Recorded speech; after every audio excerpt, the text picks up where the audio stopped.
से, मेरी तरफ से आप सभी लोगों का और मंच पर आसीन सभी ड्रीम हाउस अचीवर्स, सभी डायमंड स्टार और सभी सीनियर लीडर्स, इस आस्था से जुड़े हुए लोग और जो आज एक मेहमान के रूप में इस मीटिंग में आए हैं, इस परिवार को जानने के लिए, इस बिजनेस को जानने के लिए, इस काम को जानने के लिए, सभी का तहे दिल से स्वागत और सम्मान करता हूँ। अभी आप सभी लोग अपने सभी सीनियर्स का स्वागत सम्मान कर रहे थे, उनके लिए तालियां बजा रहे थे, तो मैं चाहूंगा एक बार उज्जैनी स्टाइल में आप अपने लिए एक बार जोरदार ताली। आज इस मीटिंग का जो आयोजन किया गया, आप सभी लोग जानते हैं कि हमारे बीच में हमारी एक बहन सरोज मौर्य जी नई ड्रीम डायमंड स्टार बनी, उनकी कार के प्रेजेंटेशन का ये आज मौका आया। तो मुझे ध्यान है जब इनके हस्बैंड कुछ समय पहले प्रताप सिंह जी इस कंपनी के साथ, इस परिवार के साथ जुड़े, और मुझे ध्यान है वो एक बार दिल्ली में कई लीडर्स के साथ आए थे और उन्होंने अपने अनुभव भी शेयर किए और मुझसे एक बात उन्होंने पूछी थी। तब अभी वो जूनियर स्टेज पे थे, मुझे ध्यान नहीं है कि सिल्वर थे या गोल्डन थे, इतना मुझे जहन में नहीं है। इतना मालूम है कि उनका अच्छा काम चलता था और मुझे बताया गया कि अच्छे लीडर हैं और अच्छे जुझारू इस आस्था में पूरी आस्था के साथ जुड़े हुए हैं। तो उन्होंने एक बात पूछी और देखिए कहाँ उनकी दूरदर्शिता थी या भगवान जी ने उनके दिमाग में ये बात डाली कि साहब आप ये जो बिजनेस चला रहे हो, ये क्या सोच के चला रहे हो। और हमने इसको जब अपनी सीनियर्स के माध्यम से इस बिजनेस को सुना, इसको जाना और इसको ज्वाइन करके हम इसमें काम कर रहे हैं, तो मेरी इच्छा है कि एक दिन मैं डायमंड स्टार बनूंगा और ड्रीम्स भी बनूंगा। और उनको उस दिन उतना विश्वास भी नहीं हो पा रहा था। कंपनी के कई मीटिंग्स में वो देख चुके थे, उन्होंने अपनी भी कई बार मीटिंग लगाई हुई थी। उनको ये लग रहा था कि जब मैं ड्रीम बनूंगा तो क्या ये कंपनी मुझे भी ड्रीम का उतना पैसा देगी जितना इन ड्रीम लोगों को मिला है या जितना इस ब्रोशर में लिखा हुआ है। तो मैंने उनको उनकी बात सुन के बहुत मुझे हंसी भी आई और मैंने उनको विश्वास दिलाया कि ये कंपनी सिर्फ जो उसमें काम कर रही है उनके लिए नहीं है, ये कंपनी हर उस आदमी के लिए है जो काम कर रहा है और उसके पूरे परिवार के लिए है। और आज देखो ये बात साबित हो गई कि आज हमारे बीच में वो नहीं रहे, लेकिन उस आदमी ने जो ये पौधा लगाया, उस पौधे का फल आज उसका पूरा परिवार ले रहा है।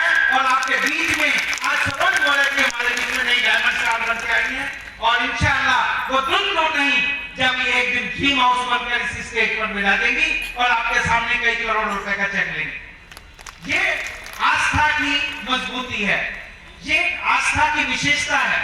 जब ये काम हम लोगों ने शुरू किया 20-22 साल हो गए, तो एक ही बात हमारे जहन में आती थी। मुझे भी लगता था कि जब कोई एक आदमी किसी काम से जुड़ता है, नौकरी पे जाता है या दुकान खोलता है, तो उसके जहन में एक बात रहती है कि अगर मुझे कुछ हो जाए तो मेरे परिवार का भरण पोषण कैसे होगा, वो अपनी जिंदगी कैसे गुजारेंगे। तो ये बात हमें हमेशा घर करती रहती थी कि एक ऐसा बिजनेस उतारें जिसमें हर काम करने वाला तो उसमें ऐश करेगी, उसकी जिंदगी में बदलाव होगी, और भगवान ना करे अगर उसके साथ भी कुछ हो जाए तो उसके परिवार के हर सदस्य को किसी आदमी का मुंह ना देखना पड़े। यही उसका बनाया हुआ पेड़, यही चलाया हुआ बिजनेस उसको उसी मुकाम तक ले जाए जिसकी कल्पना उस व्यक्ति ने की होगी।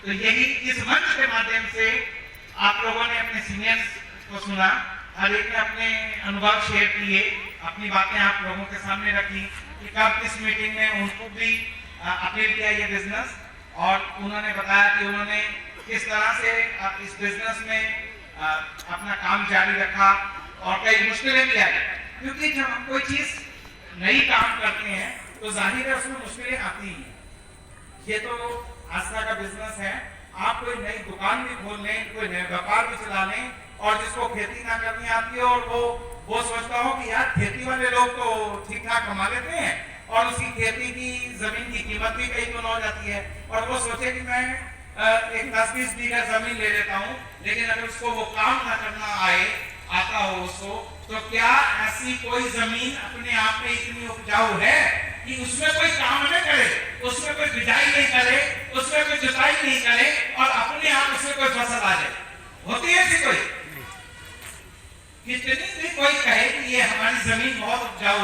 लेकिन ऐसी कोई जमीन उपजाऊ नहीं है जिसमें जब तक कोई बिजनेस ना किया, कोई काम ना किया जाए, कोई मेहनत ना की जाए, तब तक उसमें कोई रिजल्ट नहीं आता।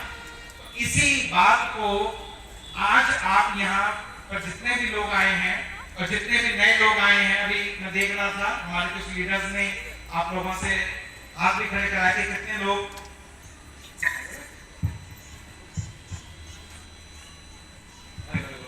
कि बहुत सारे लोग आज पहली बार इस मीटिंग में आए इस आस्था को जानने के लिए, इस व्यापार को, इस परिवार को जानने के लिए। तो मैं ये चाहूंगा कि जितने भी लोग आज यहाँ से पहली बार इसमें आए हैं वो एक सोच लेके जाएं, यहाँ से एक नया सपना लेके जाएं कि मुझे भी आस्था करनी है, मुझे भी अपनी और अपने परिवार की ये जो दरिद्रता है या जो कमी है जो हम अपने परिवार को नहीं दे पा रहे, वो खुशियां नहीं दे पा रहे, वो माहौल नहीं दे पा रहे, वो ऐशो आराम नहीं दे पा रहे किसी भी बिजनेस में। और यकीन मानो आप सभी लोग अच्छी तरह से जानते होंगे कि कोई भी ऐसा बिजनेस नहीं है जिसमें आज 20-30 लाख रुपए लगा करके भी इस बात की श्योरिटी हो जाए कि हाँ मुझे 2-3 लाख रुपए महीना आए। ऐसी कोई श्योरिटी है? कोई श्योरिटी किसी भी बिजनेस में नहीं। कोई भी व्यापार कर लो, कोई बिजनेस कर लो, फैक्ट्री कारखाना लगा लो। अपनी दिल्ली में हम लोग कभी कहीं बाहर जाते हैं, अपनी गाड़ी कई बार नहीं होती, कोई बच्चे ले जाते हैं, तो मैं कई बार टैक्सी भी बुला लेते हैं, वहाँ चलती है ना उबर वगैरह टैक्सी चलती है। तो उसमें जब ड्राइवर चला रहा होता है तो कई बार मैं उनसे पूछता हूँ कि कहाँ के हो, तो वो बताते हैं इलाहाबाद से हैं, फलानी जगह से हैं, फिरोजपुर से। हाँ जी गाड़ी ली थी, अच्छा कैसा चल रहा है? जी कुछ दूर के रोज स्वामी थे, ये 5 लाख 6 लाख की गाड़ी ली थी, ये आज 2 लाख की तो गाड़ी लग गई है और मुश्किल 10 से 15 हजार का महीना कमा पाती। तो कोई ऐसा बिजनेस नहीं जिसमें 5-10 लाख रुपया लगाकर भी आपको ये श्योरिटी आ जाए कि आपको 2-3 लाख रुपया 100% पक्का आएगा ही। यही एक सोच हम लोगों को बैठी कि ऐसा एक व्यापार बनाए जिसमें पूरी तरह से श्योरिटी हो, पूरी तरह से हर व्यक्ति के, हर उम्र के लिए, और जिसने पढ़ाई की हो उसके लिए भी और जो न पढ़ पाया हो वो भी। क्योंकि आपने देखा आपके स्टेज पर बैठने वाले कई सीनियर्स और हमारे ड्रीम हाउस अचीवर ने भी ये कहा कि कक्षा 2 पास हैं। अच्छा मुझे लगता है भगवान ने उनको ठीक ही दूसरी से तीसरी क्लास में नहीं जाने दिया, क्योंकि अगर वो कहीं गलती से 8वीं 10वीं पास हो गए होते तो आस्था जब उनके आई होती संपर्क में तो वो अपना दिमाग लगाते, और जब दिमाग अच्छा 10वीं पास हो गए होते तो हो सकता है किसी फैक्ट्री में नौकरी पा गए होते ढंग की, और वहीं वो जो है 10,000 के महीने का घंटा बजाते रहते, और तब उनके दिमाग में नहीं आता कि मैं ये आस्था करके 10,000 नहीं 10 लाख रुपए महीने का काम कर सकता हूँ। तो यही एक ऐसा बिजनेस, एक ऐसा पारदर्शी बिजनेस, बड़ा साफ सुथरा बिजनेस, बड़ा आसान बिजनेस हर व्यक्ति के लिए, चाहे वो लेडीज हैं, जेंट्स हैं या कितनी भी उन्होंने पढ़ाई की हो, हर व्यक्ति के लिए एक ऐसा बिजनेस बनाया जो अपने आप में पूरी तरह से संपन्न है। सिर्फ आपको अपने अंदर ये जोश पैदा करने की जरूरत है, अपने अंदर एक सपना पैदा करने की जरूरत है कि मुझे भी आस्था करनी है, ये आस्था मेरे लिए है। मैंने बहुत से लोगों को सुना है जब मीटिंग के बाद जब बाहर जा रहे होते हैं तो कुछ लोग बात करते हैं या औरों के माध्यम से भी हम लोगों के पास बात आती है कि यार ये आस्था ना तुम शादी कर सकते हो। बहुत सी लेडीज भी सारा भानो कर सकते हैं, वो बहुत बोल लेती हैं, मुझे तो बोलना ही नहीं आता, मेरे लिए बिजनेस नहीं है, मैं नहीं कर सकती। ये सिर्फ आपकी सोच है, ये कुंठा सोच होती है दिमाग की कि ये जो कोई सफलता एक आदमी ने ले ली ये उसके लिए हो सकती है, मेरे लिए नहीं हो सकती। ये आपने आज यहाँ से कुंठा को निकाल देना है कि ये बिजनेस मैं नहीं कर सकता। हर व्यक्ति जो सिर्फ ये बात सोचता हो कि आस्था मेरे लिए है, ये मैं आस्था कर सकता हूँ, ये मैं आस्था करूंगा, मुझे एक दिन पैसा कमाना है, वो हर व्यक्ति इस आस्था में जुड़ के थोड़ी सी मेहनत करके एक दिन ड्रीम हाउस बन के आप लोगों के सामने। यही सोच यहाँ से बना के जाए। बहुत सुंदर परिवार, बहुत सुंदर बिजनेस आप लोगों के बीच में आया। जैसे हम लोग कहते हैं और मानते भी हैं हमारे धर्म में कि हर चीज का कहीं ना कहीं कोई समय मुकर्रर होता है। हर चीज का कोई ऐसा हम लोगों को माध्यम मिलता है, ऐसा संपर्क आता है कि आज का दिन ये मोमेंट हमारे लिए अच्छा है, और अगर हमने उस मोमेंट का फायदा नहीं उठाया तो हम जहां थे आज भी वहीं हैं और आने वाले समय में भी वहीं रहेंगे, क्योंकि हमने उस मौके का फायदा नहीं उठाया। तो आज यहाँ से सोच के जाएं। अच्छा, हमारे एक सीनियर ने एक वो कहानी भी आपको सुनाई कि वो बंदर बन गया थे और उनको एक मौका मिला कि आज इतने बचकर इतने मिनट पे अगर कूदोगे तो इंसान बन जाओगे, अच्छा रूप आ जाएगा और जिंदगी बनाइश करोगे। और आप सभी ने सुन लिया, वो बंदरिया की कूदी। अब यार हंसने की क्या बात है, वो कहानी सुनाई, मैंने तो दिल में बिठा ली। जब हमें एक अच्छा मौका आए, हमें उस अच्छे मौका का पूरी तरह से लाभ उठाना चाहिए, ना कि इस इफ एंड बट में अपनी जिंदगी गुजारते रहे कि मैं करूं ना करूं, वो क्या कहेगा, ये क्या कहेगा, मेरे दोस्त क्या कहेंगे, तूने ये क्या काम कर दिया। क्या कई बार क्या होता है, कुछ कड़वे अनुभव भी होते हैं हम लोगों के, हमारे पेरेंट्स के, हमारे बड़े बूढ़ों के। पिताजी से पूछेंगे, पिताजी कहें अरे नहीं, मैंने वो 20 साल पहले वो कहीं यार 5,000 रुपया लगाए थे, वो कंपनी डूब गई, मेरा पैसा भी डूब गया। वो उनके अनुभव थे आज से 15-20 साल पुराने। क्या उन्होंने उस बिजनेस को हो सकता है अच्छी तरह से ना समझा हो, तो यह कोई जरूरी नहीं कि किसी व्यक्ति का कोई अनुभव अगर कड़वा रहा है, उसको उस बिजनेस में फायदा नहीं आ पाया हो, तो ये उसका कहीं तात्पर्य नहीं होता कि आप आगे कभी बढ़ ही नहीं सकते। आपको किसी और दूसरे मौके को कैच करना ही नहीं है। उसके लिए तो सीधी सीधी बात यह है कि जैसे हार एक शब्द होता है, हार,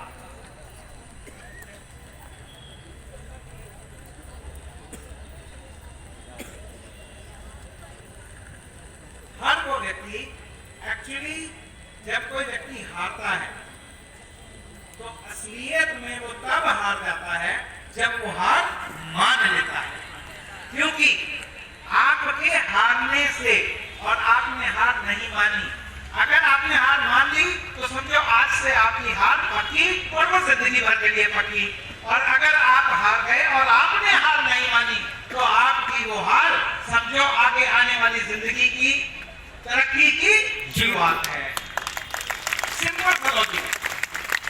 आपने अगर कोई हमें अनुभव हुआ भी गलत हो गया, कड़वे अनुभव हुए, किसी बिजनेस को अच्छे से जान नहीं पाए या कहीं कुछ गलत ऐसा भी हो गया, तो उसमें उस हार को आपने अपने एक अनुभव के रूप में लेना है और उस अनुभव के सहारे, अपने जो आपकी सीनियर्स की गाइडलाइंस के सहारे आप लोगों ने इस आस्था में अपना बिजनेस करना है। और जैसा मैंने अभी कहा कि हर व्यक्ति के जिंदगी में एक ना एक दिन मौका आता है, जैसे ये जितने भी सीनियर्स यहाँ पे बैठे हैं, इसी तरह से किसी न किसी मीटिंग में एज गेस्ट ग्रुप में भी आए होंगे आपकी तरह ही, जैसे आज आप नए लोग आए हैं इस परिवार को जानने के लिए, या कोई उनको व्यक्ति लेके आया है, या चलो एक आस्था बिजनेस आया है और मेरे साथ चलो हम देख के आते हैं, मेरे को भी किसी आदमी ने बताया। तो इसी तरह से इनको भी किसी न किसी व्यक्ति ने बताया होगा, क्योंकि कंपनी तो डायरेक्ट किसी को अप्रोच करती ही नहीं है, ना कंपनी किसी को जानती है। ये इसी जानने और मानने के माध्यम से ही ये आस्था का परिवार फूलता फूलता है। तो मैं सभी लोगों से यही अपील करूंगा, ज्यादा बड़ी बात नहीं रखूंगा, एक बात यहाँ से गांठ बांध के चलें, ये आस्था मेरे लिए है और ये मुझे आस्था करनी है, और अपनी ही नहीं, अपने पूरी कम से कम 5 पीढ़ी का हालात बदल देना है। और यकीन मानो, अगर एक पॉजिटिव सोच के साथ, एक अच्छे सपने के साथ, एक मजबूत सपने के साथ, एक इच्छा शक्ति के साथ अगर आप यहाँ से चले गए और आपने आस्था ज्वाइन कर ली, और आज ही ज्वाइन करनी है, क्योंकि हर चीज का एक मौका है, वो आप लोगों ने तो सुना ही है, हाल करे सो आज कर। अच्छा होशियार है, सब आते हैं, पूरे पढ़ के बैठे हो, पूरी गीता ज्ञान सब लिए बैठे हो, तो काल करे सो आज कर, आज करे सो अब। तो यही बात ये अपने व्यापार में भी लानी है, इस आस्था में भी लानी है कि आज जो व्यक्ति मुझे यहाँ पे लेके आया है, मैंने उसकी बात को भी मानना है और उसका हाथ नहीं छोड़ना है। और एक दिन जो हम में से कुछ लोग कहते रहते हैं ना, जब हमारे पास पैसा नहीं होता और जब कुछ प्रॉब्लम्स आती हैं तो हम क्या कहते हैं, हाय पैसा, हाय पैसा करते हैं। पैसा चीज ही ऐसी बाबा, उस समय कोई किसी आदमी के साथ देने से जिंदगी चलती है? नहीं चलती। ऐसा जब साथ देता है तो जिंदगी चलती है, चलती नहीं दौड़ती है। अब अगर नहीं होता तो हम क्या करते हैं? हाय पैसा, हाय पैसा। और यकीन मानो दोस्तों, आप में से ये बैठा हुआ एक एक व्यक्ति अगर ये सोच ले कि आस्था मेरे लिए है, मुझे अपनी आस्था करनी है और मुझे भी इस आस्था के साथ चलना है और अपनी जिंदगी में बदलाव लाने हैं, तो ये जो हाय पैसा कहते हो, आस्था ज्वाइन करके मेहनत करने वाले व्यक्ति 4-6 महीने में बोलेंगे है पैसा, है पैसा। ये सोच आपको यहाँ से लेके जानी है कि मुझे भी पैसा कमाना है, मुझे भी इस आस्था में तरक्की करनी है, मुझे भी एक ड्रीम हाउस अचीव करना है। तो दोस्तों बड़े यकीन के साथ कहूंगा कि इस हॉल में बैठा हुआ एक एक व्यक्ति जो सोचता है मैं ड्रीम हाउस बनूंगा, उसको ड्रीम हाउस बनने से ये खुदा भी नहीं रोक सकता। ये बात यहाँ से जहन में लेके जाना। तो अंत में आज हमारे बीच में सूरज मौर्य जी की कार की प्रेजेंटेशन है। अभी सब लोगों के सामने आपने देखा उनका स्वागत और उनका चेक के साथ किया और उनको चाबी भी भेंट की गई और अभी बाहर उनकी गाड़ी खड़ी है।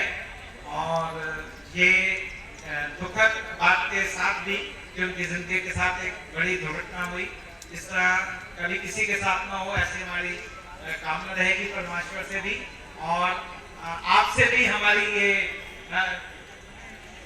सपोर्ट रहेगी कि आपने अपने पति के द्वारा चलाए हुए इस मुकाम में, इस आस्था में आपने इसको बस दूर जारी रखा और एक दिन आपके बीच में ड्रीम हाउस अचीवर बन गए हैं। कंपनी पूरी तरह से आपको सपोर्ट करेगी। तो इसी सब बातों के साथ ही मैं अपनी वाणी को विराम करता हूँ और मैं चाहूंगा जितने भी लोग यहाँ पे आए हैं एक बार मेरे साथ बोले I am Aastha, I am Aastha, I am Aastha, I am Aastha. और हम क्योंकि आस्था के साथ जुड़े हैं और जिसके साथ हम जुड़े होते हैं, अपने बच्चों से प्यार करते हैं कि नहीं करते? अगर बच्चों से नहीं प्यार करेंगे तो वो भी हमसे नहीं प्यार करेंगे, वो भी लौट जाएंगे। तो ये आस्था भी आपका ही बच्चा है और आप आस्था के बच्चे हो। तो एक बार बोलेंगे I love Aastha, I love Aastha, I love Aastha. Thank you all of you, thank you.